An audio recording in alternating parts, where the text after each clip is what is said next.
Welcome back to Sewing Back.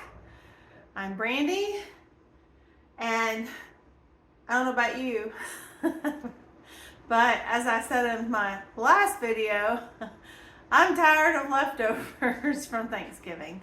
And I'm thankful because, in all honesty, we sent most of our leftovers home with other family members, so they had leftovers as well, because that is kind of the best part about the holidays is the leftovers. You don't have to cook for maybe a day or two, but you're still left with remnants of Thanksgiving.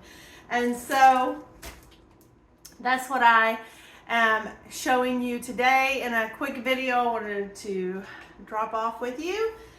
I had leftover honey baked ham and last night, and I also had my turkey carcass that also had my turkey giblets, and my neck, it had the neck, and just all the leftover bones, roasted bones and things like that from Thanksgiving.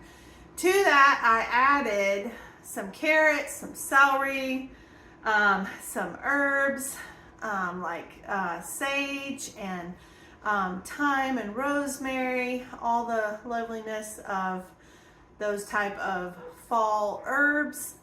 And I did a little salt, a little apple cider vinegar, and some turmeric and black pepper.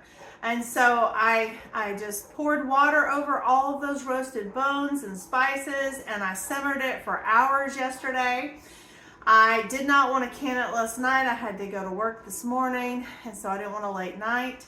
So I just put it in the refrigerator in the pot, let it cool down, put it in the pot in the refrigerator, and we're going to strain all the stuff off so that we're left with the bone broth. And I will can mine up only because I don't have enough room in my freezer. But if you do not have a pressure canner, you can totally still do the bone broth, and you can freeze it up. You can freeze it up in mason jars that are freezer approved. There are plastic containers that you can get at like Walmart, all the places that you can also, they're freezer approved. And I think you can do those in even smaller portions. So maybe if you just wanted to do 2 cups. I've done those with pizza sauce. And then there are mason jars that are freezer approved that you can put in the freezer. If you just want to make sure you leave enough headspace, because it's going to expand when the broth freezes. But to me, one of the best ways is because I did put it in the refrigerator, it's chilled, I'm going to be able to strain all the stuff off, defat it, would be to put it in freezer bags and freeze it. And so as long as you make sure you seal it well, it should be just fine. And honestly, a lot of times the freezer bags are easier to thaw than like if you have it in one of those other kind of containers. That's just my opinion, but that's just what I have found. So if you don't have a pressure canner, you can totally freeze up that homemade turkey broth, and it's so good for you. You could use that broth in, you know, wherever chicken broth, any kind of poultry broth would be recommended in any of your recipes. You could totally use it then. You can also use it for, like, if you want to use it in place of water for making rice, so that you have that nice bone broth added to your rice and whatever you might be serving for dinner that night. There's just so many ways that bone broth will just come in handy. It adds such a great depth of flavor and also added protein and nutrition. And so that's one of the reasons I really like adding bone broth to rice, because rice is carbier. And so if you have an issue with your blood sugar, then using like a whole grain brown rice is going to have probably the least effect as far as that goes on your blood sugar. And by adding that bone broth that you've defatted, you have added really great nutrition with that added protein that's going to go into it, plus the flavor. And so it's a win-win for whether you have blood sugar issues or not. we all can still, even if we don't have blood sugar issues, we can still run away with things and eat too many carbs and get spikes. And that's not good for any of us. So it's a great thing to do that with. So if you have any of those turkey bones left, even if you just did a small thing of it, you know, maybe you got sent home with the drumsticks and the wings or something like that, you can totally use that, okay?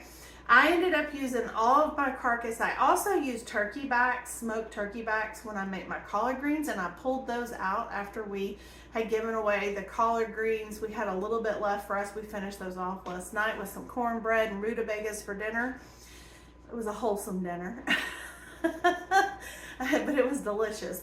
And I put those turkey backs as well into making my broth. So what I'm gonna do with my ham was, we did a stir fry with the teriyaki sauce. Hopefully you saw that video. But I had, I only used about half a bag of the broccoli, so I had half a bag left.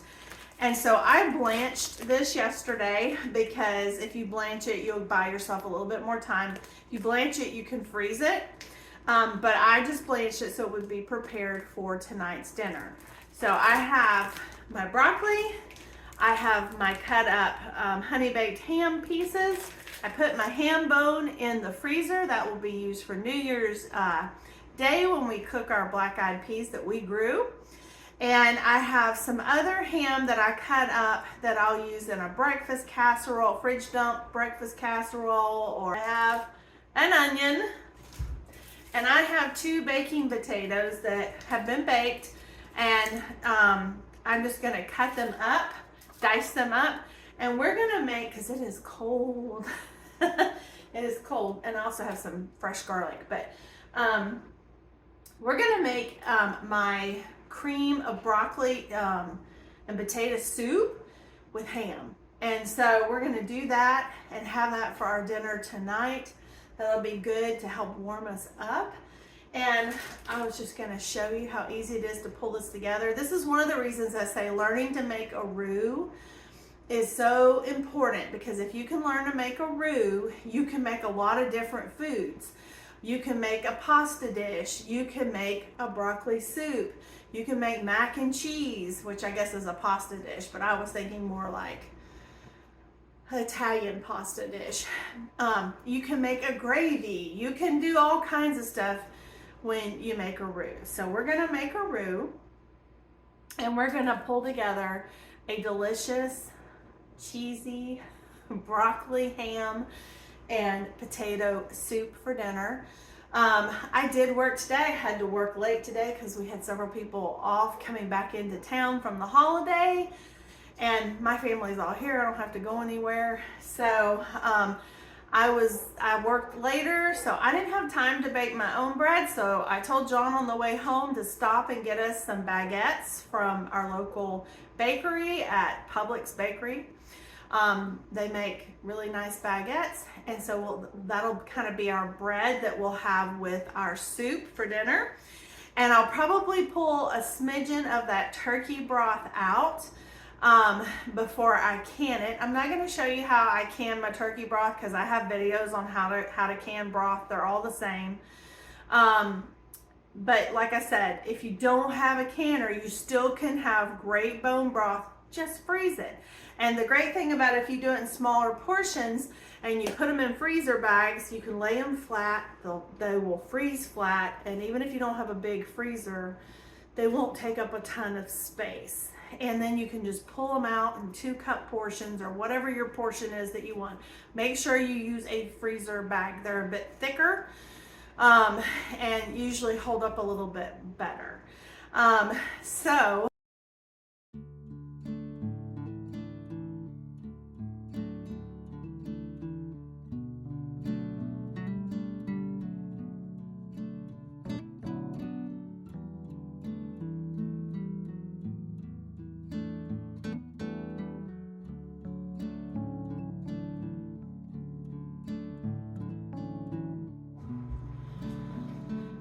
all right, guys, so I've pulled out most of the stuff from my bone broth here, okay?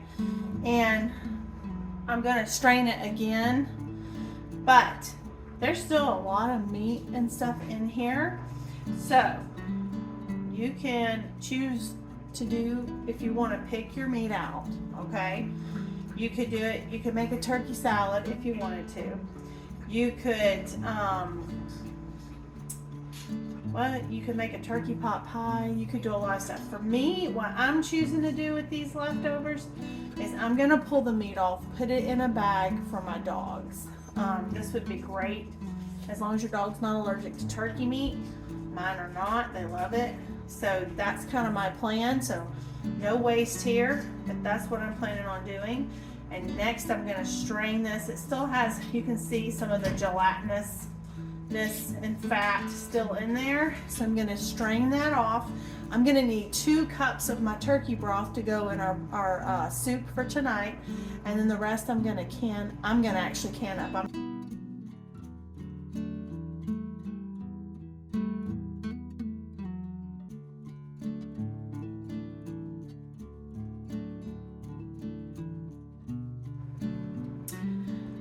So guys, I'm going to give you a bonus recipe here.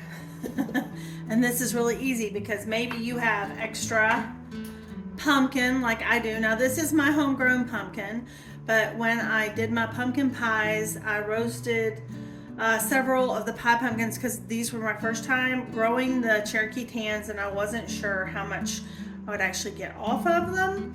And so I actually have 2 cups of pumpkin here that was left over from making pumpkin pies.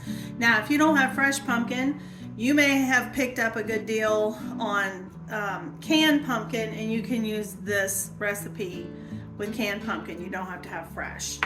But I'm trying to use up what I have, or repurposing things that are left over with what I have. So this is a gluten-free yellow cake mix that I have in my pantry and I need to get rid of. And so I'm going to open this up. And if you ever have to make like a meal for family that are gluten-free, this whole thing is gluten-free. It's dairy-free. Outside of the chocolate chips, and they may have dairy depending on what you buy, and you don't have to have that. I use Lily's dark chocolate chips. So, but we're gonna put our cake mix in here. Like I said, this is any yellow gluten-free cake mix. You could also do chocolate if you wanted to do a chocolate pumpkin bread. And I'm just gonna kind of get some of the lumps and bumps out. So you need the cake mix, a can of pumpkin, or 2 cups, roughly 2 cups of pumpkin. You need pumpkin pie spice, or cinnamon, cloves, and nutmeg. And I'm gonna use 2 teaspoons of my pumpkin pie spice.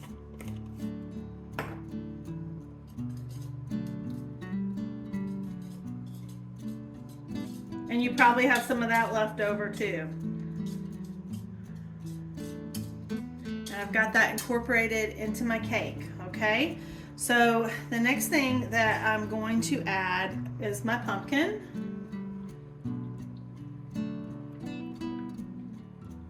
Because we want nothing to go to waste. Certainly not something we worked hard for, like roasting our own pumpkins to make pumpkin pie. And maybe you bought store-bought pumpkins and did it, or you went to the pumpkin patch. This is half a cup of coconut oil. And this is my bourbon infused vanilla, but any vanilla will work.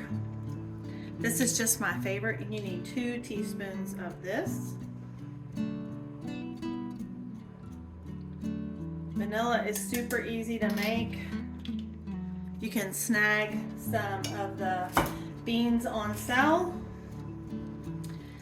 You should make some because it tastes so much better than what you can buy. And then you're just gonna kind of incorporate it with your cake.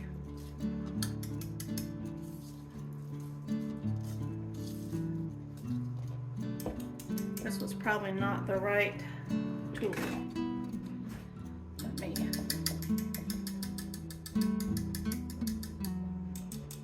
since getting this tool. I used to have one that had wood and it broke, and I got this one, and it came with a little kit, and I don't even remember where I got it.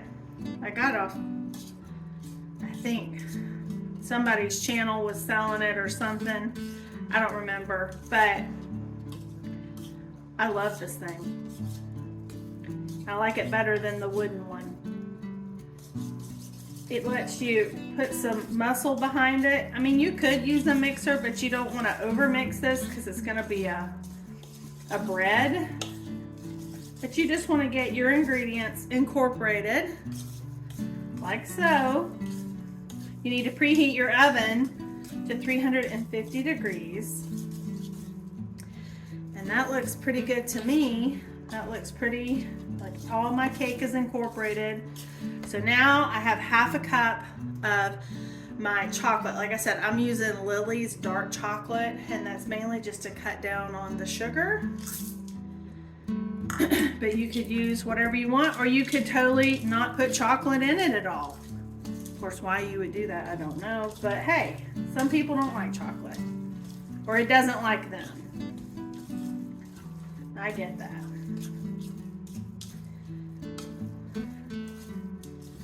All right, so you see how easy it was to whip that together? Now all I'm gonna do is in my bread pan, I put a little of the spray coconut oil, and we're gonna pour this in.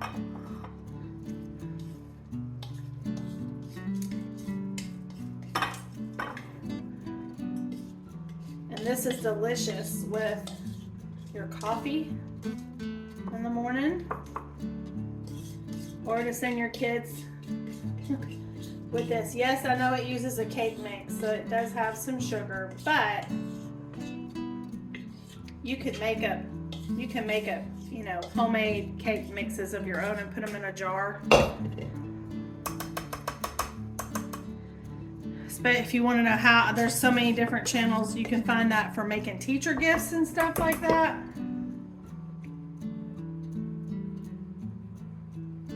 Okay.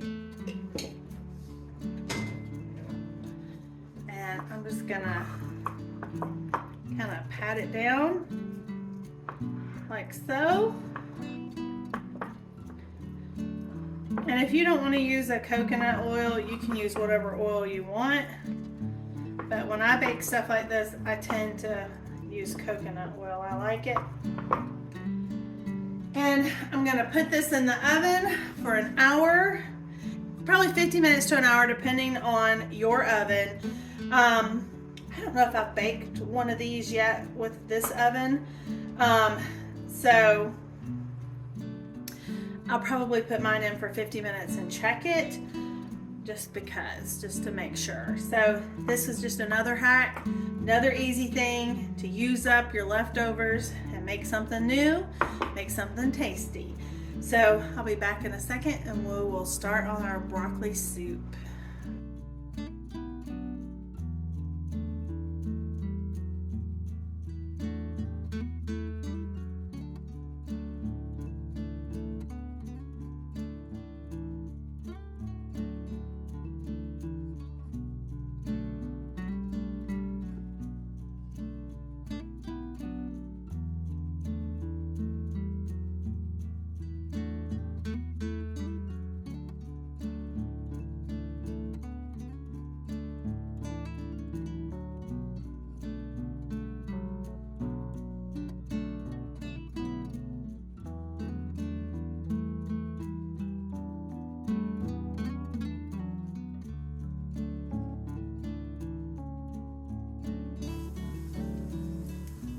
Alright guys, so this is how you make a roux.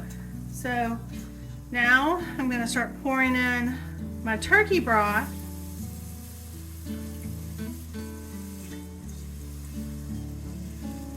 A little at a time. And hopefully you can see how thick this is. So what I did was I had about 3 tablespoons of butter. I gotta switch hands, sorry. I had 3 tablespoons of butter that I melted, half of an onion, about 4 cloves of garlic. And then once all that melted and the onions look kind of translucent, then I put 3 tablespoons or 1/4 of a cup of flour, all-purpose flour. And see how creamy and smooth that looks? So let me put in some black pepper.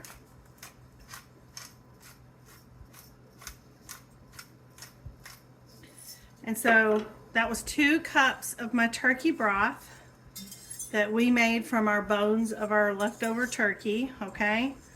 All this was stuff I have at my house too, other than I had John stop and get bread.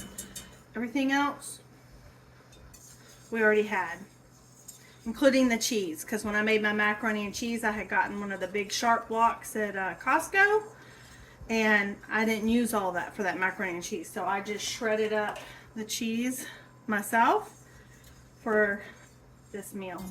All right, so now we're gonna, all right, so I'm gonna turn my heat down just a little bit because I don't want to scald my milk. So this is 2 cups of milk to 1 cup of half and half, except I didn't have half and half, so I have 2 cups of low-fat milk, not whole milk, to 1 cup of heavy whipping cream. So it comes out to about the same.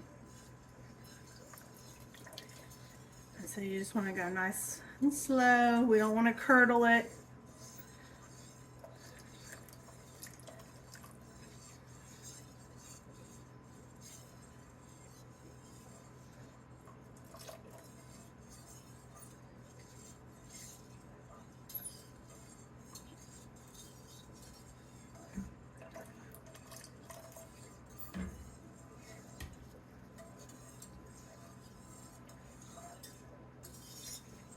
My pumpkin bread that's in the oven smells so good.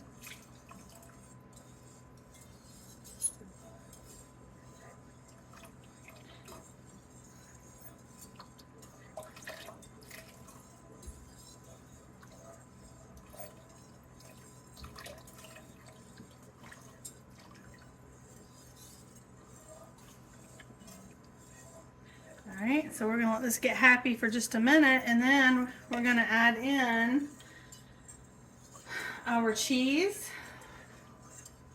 and our potato. I only used one of the potatoes because I have a full bowl here of broccoli, ham, and potato. So this is going to be a real hearty soup. Now, if you just wanted to do it with the broccoli and the potato, I've done that many times. It's delicious. I'm just trying to use up that ham, and I'm not adding any salt because that ham has plenty of salt. All right, so we're going to go ahead. We're going to start adding in some cheese. I will say this. If you have shredded cheese, you can totally use that, but I actually think in this, having it where you grate it up off the block, it really shows. And I don't know if it's because when they're shredded, it has an anti-caking component on it. If that has something to do with it, I don't know.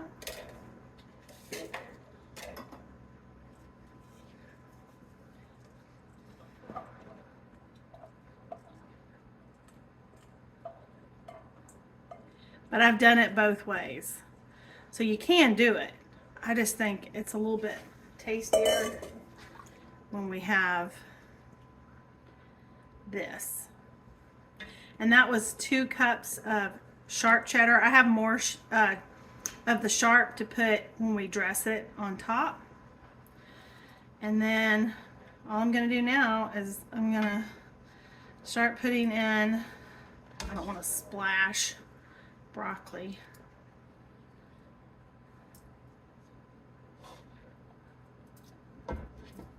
My ham and my potato. If you don't have a potato, you don't have to add one.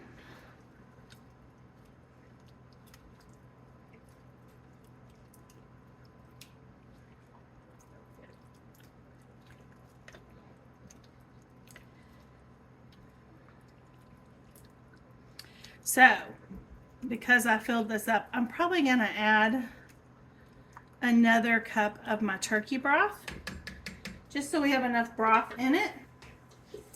And I'm going to have this heat up, and that's dinner.